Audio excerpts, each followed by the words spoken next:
Hello and welcome back to another episode of the Yogscast.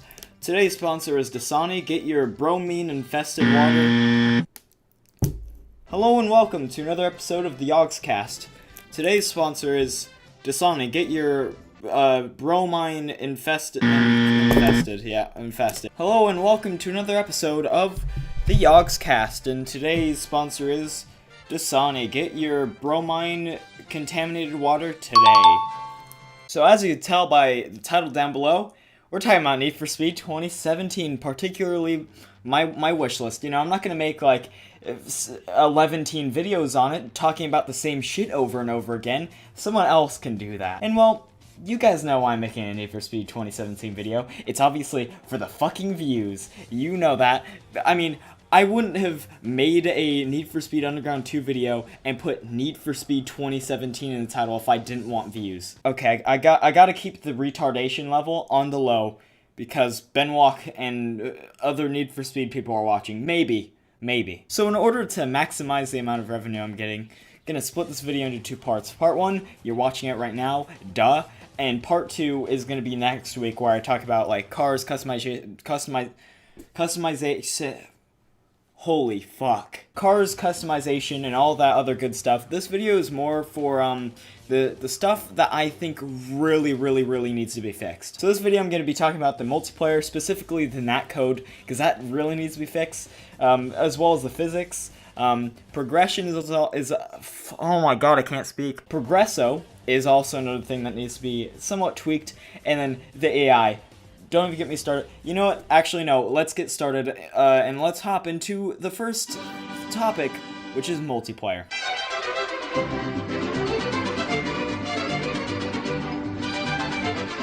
So, as far as the multiplayer goes for the next Need for Speed game, because I'll be honest, there's a lot of things that need to be fixed for the next Need for Speed, which is why I'm making this in March and not in fucking July or something. To be fair, I should have made it earlier, but I'm a retard, so that's not gonna happen. So yeah, priority number 1 for the multiplayer is fixing the NAT code, because that shit in Need for Speed 2015, disgusting. I'm sorry, this is part of my vocabulary, and I'm very passionate about us getting a decent game next time, because well, Need for Speed 2015 at parts was unplayable. But yeah, the NAT code really needs to be fixed, because for example, if you're going behind someone and you didn't even touch him and you try and go around him, on their screen you hit him, and that shit is so annoying. Just fix the NAT code, please, so things don't bounce up and down, things don't glitch. It's just very annoying. So yeah, priority number 1, fix the NAT code, and obviously after you do that, add some more slots into the multiplayer. I feel like 8 isn't really enough. 16 is more my speed. I like 16 over 8, and if possible, do 20. It really depends on how big the map is and how not shit the NAT code is. And as far as the different aspects of the multiplayer, I kind of want to see like a competitive and then all drive, of course, and then another thing on multiplayer which contains modes like cops and robbers, like king mode, infected, stuff like that, like little mini games, you know, just to spice things up a bit. Because, you know, racing is fun and all, but sometimes, you know, you may want to play infected or, you know, cops and robbers or something. Oh, and something that came on my head.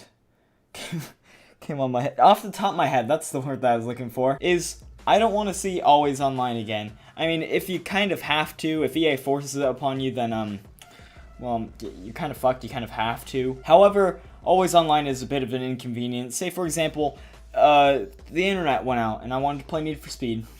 Can't do that, now can I? It wasn't that big of a problem for me because I've always had a constant internet connection somewhat. Didn't really have that many issues. I mean, I did get kicked, actually no, yeah, thinking about it, I did get kicked off of the game quite a bit. But yeah, always online, don't want to see that shit. I don't want to see it. Oh yeah, and another thing that I thought of as far as multiplayer goes is, put us into our own sessions, because when I'm gonna go into a race, you know, I want it to be like the drag races in that game, where you're, like, put into your own session with another person. I don't want to be, like, I don't want to have other people being able to sabotage my race, even though they're not in my race. That shit's annoying. Please fix that. Just, you know, when I'm going into a race, put me in my own session.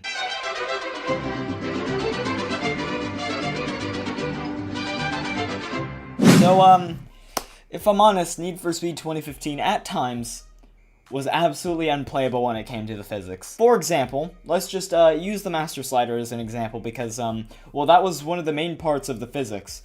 If I put it all the way over to grip, I mean, I want it to be controllable. I don't want it to be understeery garbage.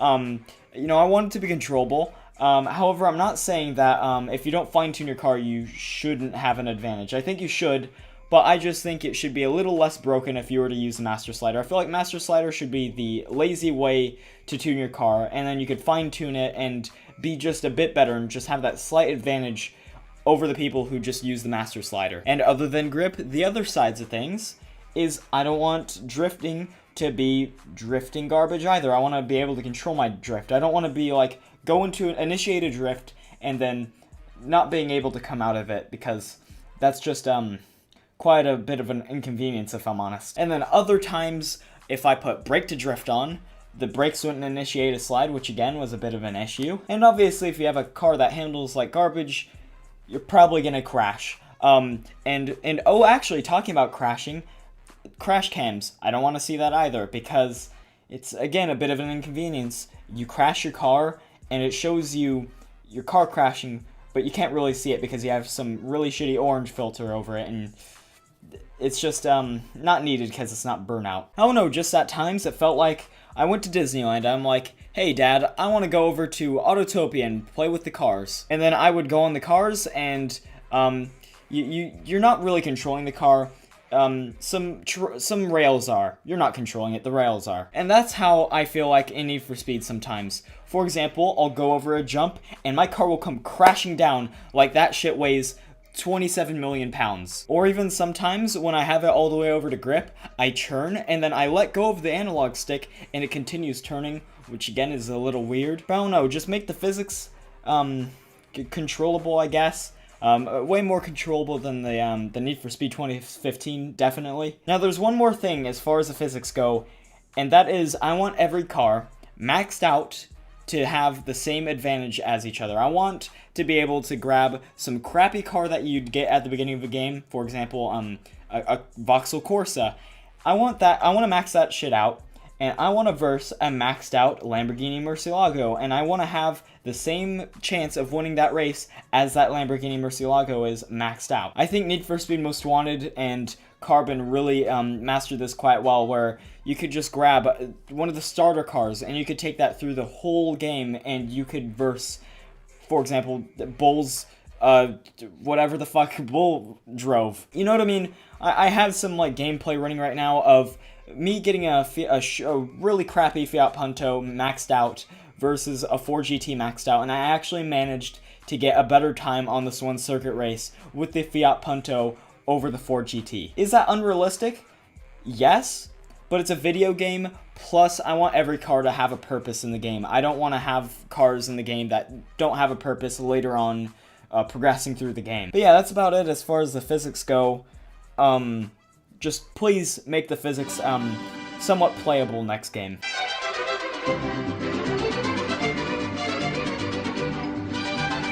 Everyone! Alright, so improved progression. The last game had alright progression. I guess I'm talking more about the beginning of the game.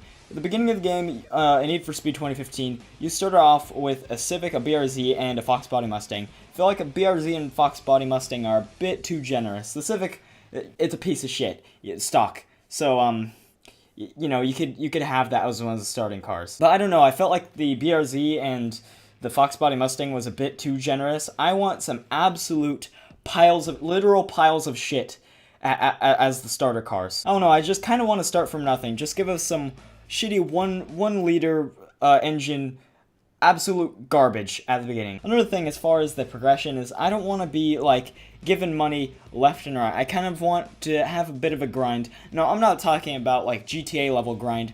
That's just real life struggle simulator. But I don't know, I just kind of want to grind a bit more. I feel like getting cars in Need for Speed 2015 was just a bit too easy, because you could just do the same drag race over and over again that take 30 seconds and you get 8K by the end of it. Basically what I'm asking for is a grind, but a reasonable grind. Not fucking Real Life Struggle Simulator 2013. Because I don't know, I just felt like I was getting money left and right in Need for Speed 2015, and I could get a Murcielago straight off the bat. That's another thing too, is I want some of the high-end cars locked off for a certain level. Like, if the level system in this game is like out of 100, I want to be able to get the Murcielago by 70. I want to work for that car. I want to grind for that car. I don't know, I just feel like certain things should be locked off for levels farther down the line in the game. Because you could just sit there for like an hour and a half in Need for Speed working through the story and boom, you could already afford a Murcielago. But yeah, I don't know, just give us some incentive. And going back to what I said about the multiplayer modes,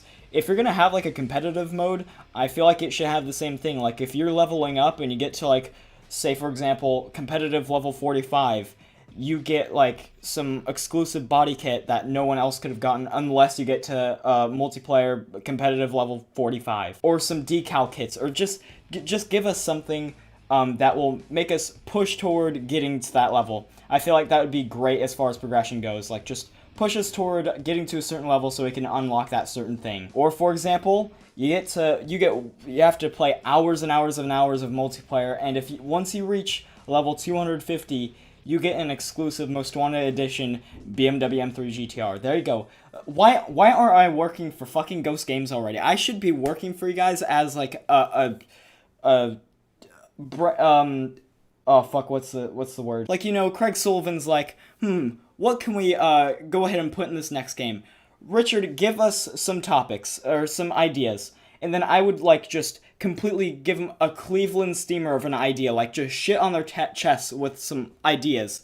And it's absolute gold when the game comes out. That's what I mean. I should be working for Ghost Games. But yeah, off that topic, actually talking about the actual story though, minus the progression. The story, I want a lot more gritty. I feel like the last game was a bit too cheesy. It was like too cheesy. Like Most Wanted was cheesy, but you know, you kind of had a reason to work your way up. In Need for Speed 2015, it was just like a bunch of bros street racing, and there wasn't many gritty points. There was no like, I don't know, it just, please have an antagonist in the next Need for Speed game. I actually think they did realize that they didn't do a great job with the story, because they did add in Eddie's challenge, which was, I guess, a grittier part of the game. But yeah, I don't know, I just feel like Need for Speed 2015 didn't feel that illegal. Alright, so now let's throw it on over to the AI, because, oh, the AI.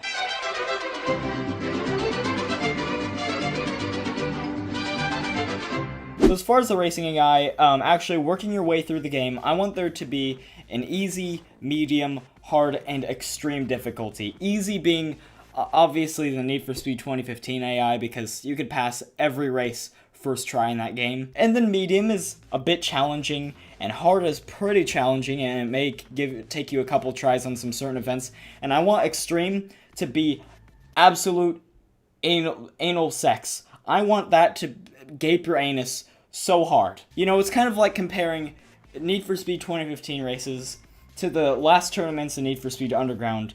I want it to be just completely ruthless. But obviously, if all these difficulties have the same payout as far as rep and cash, I might as well just go for easy then.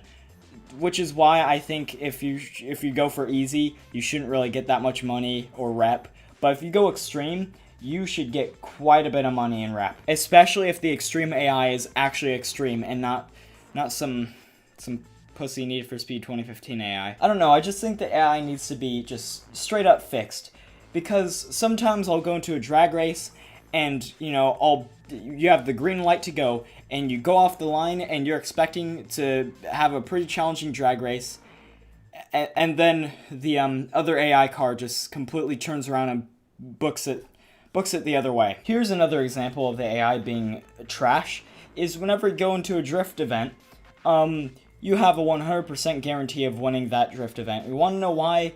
Because the AI are told to race, but in drift-tuned cars. That's what it feels like. It feels like they're racing with drift-tuned cars. There's just a lot of points where I just feel like, how did they program the AI? Because,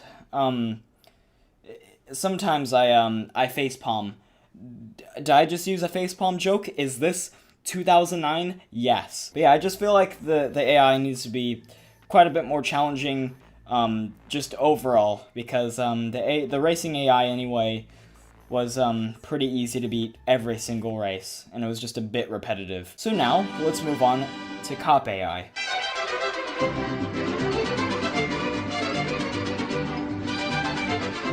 So the cop AI was by far the worst type of AI in Need for Speed 2015.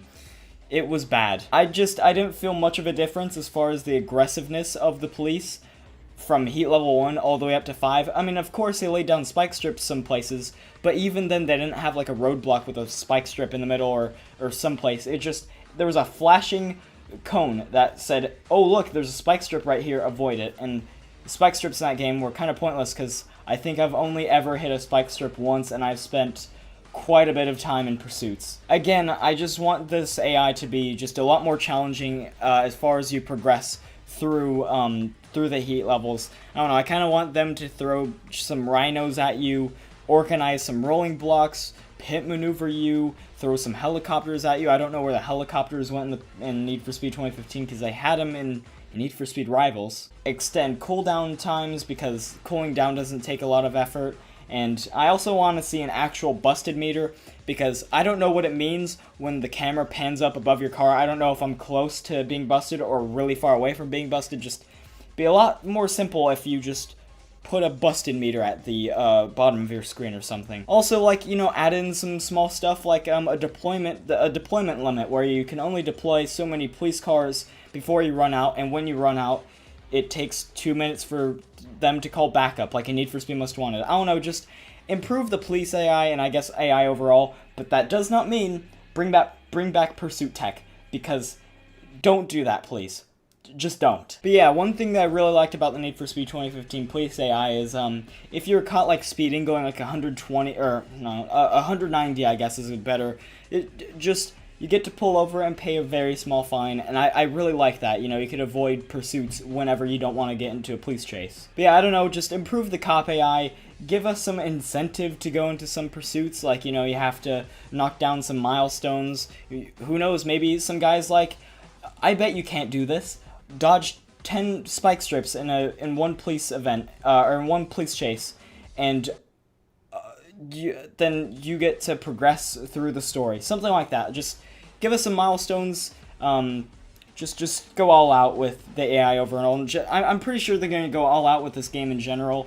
But yeah, just everything that I mentioned in this video needs some attention. The AI, physics, multiplayer, and some of the progression. The progression wasn't that big of a deal, but they could have definitely improved on the last game's progression by quite a bit. But yeah, thank you guys for sticking around and giving me those sweet Need for Speed 2017 views, and I'll also see you maybe once or twice later on this week with some spicy new videos.